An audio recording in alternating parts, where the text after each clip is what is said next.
আজকে একটা ছোট্ট ভিডিও নিয়ে এলাম, যেটা আমি রান্নাটা খুব করি। আজকে খেতে ইচ্ছা করলো তাই বানালাম। দেখো, এখানে আমি রাইসটা করে রেখেছি, দেরাদুন রাইস, যেটা দিয়ে আমরা ফ্রায়েড রাইস বানাই। ওইটা চালটা 10 মিনিট ভিজিয়ে ওটা আমি ভাতটা করে নিয়েছি। মাইক্রো ওভেনে করেছি, আমার 15 মিনিট লেগেছে।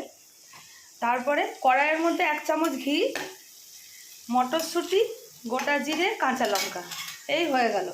আর এখানে রয়েছে আমার একটুখানি, এইখানে লাগবে হচ্ছে, আর এর সঙ্গে শুধু একটু ধনেপাতা কুচি আর নুন। হয়ে গেল। এটা একবার করে দেখো বন্ধুরা, আমি এটা বানাচ্ছি। এই যে তোমার মটরশুঁটি, জিরে ফোড়ন দিলাম, 1 চামচ ঘিয়ের মধ্যে জিরে ফোড়ন দিলাম।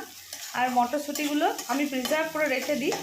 শীতের মটরশুঁটিটা আমি প্রিজার্ভ করে রেখে দিই। প্রিজার্ভের ভিডিও আমার দেওয়া আছে, দেখে নিও তোমরা। তো এটা খুব ভালো লাগে খেতে।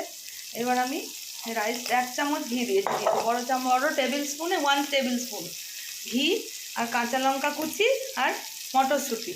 এবার আমি রাইসটা ঢেলে দেবো এর মধ্যে। রাইসটা ঢেলে দেবো। এবার শুধু মেশানো, আর কোনো ঝামেলা নেই।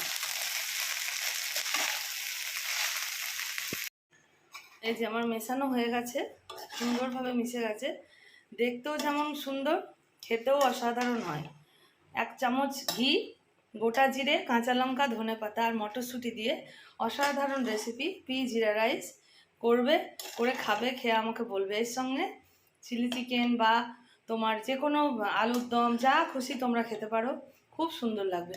আর আমি এই যে দেখছো, এগুলো ছোটো ছোটো মাশরুমের টুকরোগুলো আমি একটু ভেজে দিয়ে দিয়েছি। এটা অপশানাল, এটা দেওয়ার দরকার নেই। আমার ছিল, নষ্ট হয়ে যায় যদি, সেজন্যে আমি এটা ভেজে দিয়ে দিয়েছি।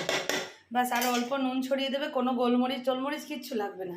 হয়ে গেল আজকে পি জিরা রাইস।